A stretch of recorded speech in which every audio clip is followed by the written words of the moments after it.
Hello दोस्तों, स्वागत है आपका नई कहानी में। राघव को कभी नहीं लगा था कि वह अपनी ही पत्नी पर शक करने लगेगा। उसे हमेशा भरोसा रहा था कि वह रिश्तों को समझने वाला पढ़ा लिखा और संतुलित इंसान है। उसे लगता था कि शक करना कमज़ोर दिमाग की निशानी है, लेकिन ज़िंदगी अक्सर वही करवाती है जिसके बारे में हम सबको निश्चित होते हैं कि मेरे साथ ऐसा कभी नहीं होगा। अनन्या से उसकी शादी को 5 साल हो चुके हैं। उनकी शादी बड़ी नहीं थी। अनन्या की माँ का देहांत शादी से ठीक 1 साल पहले हो गया था और उसके पिता उस सदमे में पूरी तरह टूट चुके थे। डॉक्टरों ने साफ मना कर दिया कि वे यात्रा नहीं कर सकते। इसी वजह से शादी शहर के बाहर बहुत सीमित लोगों में एक मंदिर में हुई थी। अनन्या के पिता न शादी में आए, न किसी रस्म में और न किसी तस्वीर में। उस वक्त राघव ने इस बात को ज़्यादा तूल नहीं दिया। उसे लगा परिस्थितियां हैं, हालात हैं। उसने कभी जिद नहीं की, कभी जानने की कोशिश नहीं की। शादी के बाद भी अनन्या के पिता से उसकी कोई मुलाकात नहीं हुई। इसका एक और कारण था कि राघव अच्छी तरह जानता था, पर उस पर बात करना उसने हमेशा टाल दिया। उसके पिता और अनन्या के पिता के बीच 20 साल पुराना बिजनेस विवाद था। उस विवाद में अनन्या के पिता ने सब कुछ खो दिया और राघव के पिता ने कभी उसे अपनी गलती नहीं माना। घर में अक्सर यह बात तंज के रूप में उछाली जाती थी, कुछ लोग रिश्तों के लायक ही नहीं होते। अनन्या हर बार यह सुनकर चुप रह जाती। राघव ने उस चुप्पी को कभी पढ़ने की कोशिश नहीं की।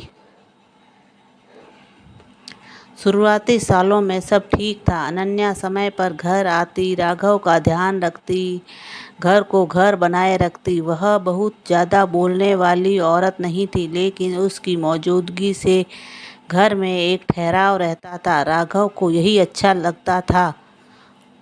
उसे लगता था कि कम बोलने वाली पत्नी कम झंझट वाली होती है। फिर धीरे धीरे कुछ बदलने लगा। अनन्या देर से आने लगी, पहले 6 बजे, फिर 7, फिर कभी कभी 7:30। राघव ने 1-2 बार यूं ही पूछ लिया। जवाब हमेशा छोटा होता, काम बढ़ गया था या थोड़ा बाहर रुकना पड़ा। पहले यह जवाब सामान्य लगे, फिर एक जैसे लगने लगे और फिर खटकने लगे। एक दिन राघव ने देखा कि अनन्या फ़ोन पर किसी से बात कर रही थी। उसे देखते ही उसने कॉल काट दी। कौन था? राघव ने सामान्य लहजे से पूछा। बस एक ज़रूरी बात थी, अनन्या ने कहा। उस बस में राघव को बहुत कुछ छुपा हुआ लगा। उसी रात जब वह देर तक सो नहीं पाया, उसके दिमाग में सवाल घूमते रहे। अगर बात ज़रूरी थी तो नाम बताने में क्या हर्ज था? धीरे धीरे वह अनन्या को गौर से देखने लगा। उसके कपड़े, उसका तैयार होना, उसका कभी कभी बिना वजह चुप हो जाना। अनन्या के लिए यह सब सामान्य था, लेकिन राघव दिमाग में हर चीज़ शक का रंग लेने लगी। उसने कभी सीधे आरोप नहीं लगाया, लेकिन उसके शब्द बदलने लगे। आजकल घर से ज़्यादा बाहर मन लगता है। इतना संवर कर किसको मिलने जाती हो? वह हंस कर बोलता, लेकिन हंसी में जहर होता। अनन्या हर बार चुप रह जाती। उसकी चुप्पी राघव को और चिड़चिड़ा बनाती। उसे लगता अगर वह निर्दोष होती तो जवाब देती, सफाई देती, लड़ती। चुप रहना उसे गुनाह जैसा लगने लगा। राघव ने कभी हाथ नहीं उठाया, कभी ऊंची आवाज़ में गाली नहीं दी, लेकिन उसके सवालों से, तानों से और खामोशी से उसे प्रताड़ित करना शुरू कर दिया। वह देर से घर आता, बिना बताए प्लान बदल देता, जैसे वह जताना चाहता हो कि उसे भी फर्क नहीं पड़ता। एक शाम उसने गली के मोड़ पर एक बुजुर्ग को देखा। उम्र 55-60 के बीच होगी, चाल लड़खड़ाती हुई, कपड़े साधारण। वह अनन्या के पीछे पीछे थोड़ी दूरी पर चल रहा था। राघव ने उस वक्त ज़्यादा ध्यान नहीं दिया, लेकिन अगले हफ्ते फिर वही चेहरा दिखा, फिर एक बार और। अब राघव का दिमाग पूरी तरह यकीन करने लगा कि अनन्या कुछ बड़ा छुपा रही है। उसने उस आदमी को पहचानने की कोशिश की, लेकिन पहचान कैसे करता? उसने अपने ससुर को कभी देखा ही नहीं था, न ही तस्वीरों में, न ही शादी में, न किसी पारिवारिक मौके पर। उसे बस इतना दिखता था कि एक अनजान आदमी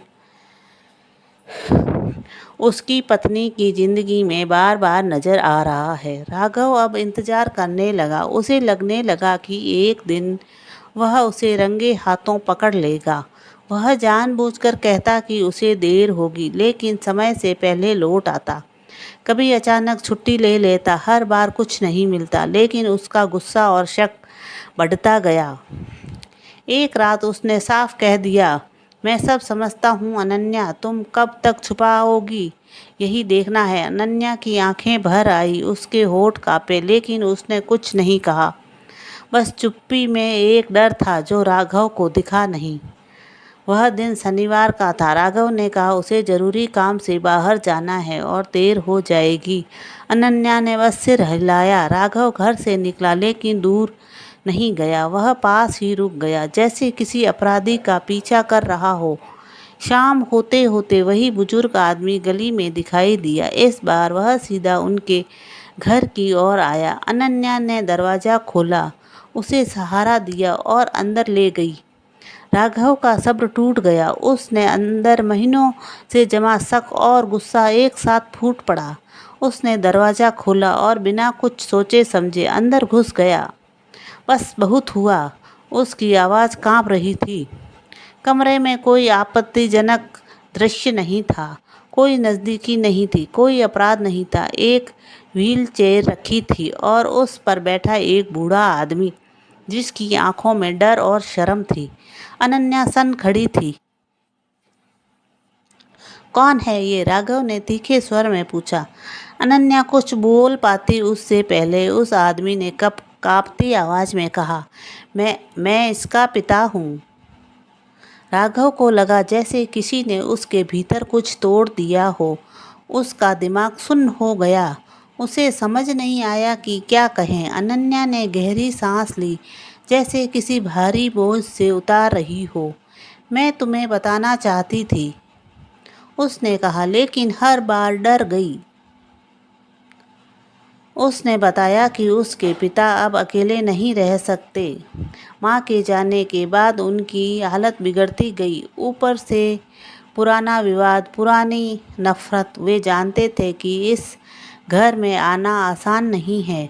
अनन्या उन्हें छुपा कर नहीं रख रही थी, बल्कि खुद ढाल बनकर खड़ी थी ताकि उसका घर बचे। बूढ़े पिता के आंखों से आंसू बह निकले। मैं नहीं चाहता कि मेरी वजह से मेरी बेटी का घर टूटे, उसने कहा। मैं तो बस उसे देख लेना चाहता था। राघव कुर्सी पर बैठ गया। उसे याद आया कि कैसे उसने कभी जानने की कोशिश ही नहीं की। उसके सवाल तो किए, लेकिन सही समय पर नहीं, सही ढंग से नहीं। उसने शक किया, पर समझने की कोशिश नहीं की। उसे एहसास हुआ कि उसने अपनी पत्नी को ही नहीं, अपनी ही अधूरी जानकारी और अपने पिता की नफरत के साये को दोषी ठहराया था। वह धीरे धीरे अनन्या के सामने झुका। मुझे माफ़ कर दो, उसकी आवाज़ टूट चुकी थी। मैंने तुम्हारी चुप्पी को गुनाह समझ लिया। अनन्या पहली बार खुलकर रोई। उसे रोने में दर्द भी था और राहत भी। उस दिन के बाद बहुत कुछ बदला। राघव ने अपने ससुर को सम्मान दिया, उनके इलाज की जिम्मेदारी ली और सबसे ज़रूरी, उसने सुनना सीखा। वह समझ गया कि हर चुप्पी झूठी नहीं होती। कुछ चुप्पियाँ रिश्तों को बचाने के लिए ओढ़ी जाती है। और राघव ने यह भी जाना कि जब हम किसी और को रंगे हाथों पकड़ने निकलते हैं तो कई बार सबसे पहले अपनी ही गलती हमारे सामने खड़ी होती है। दोस्तों, कैसी लगी कहानी? अच्छी लगी हो तो please like, share and subscribe कीजिए। Bye bye.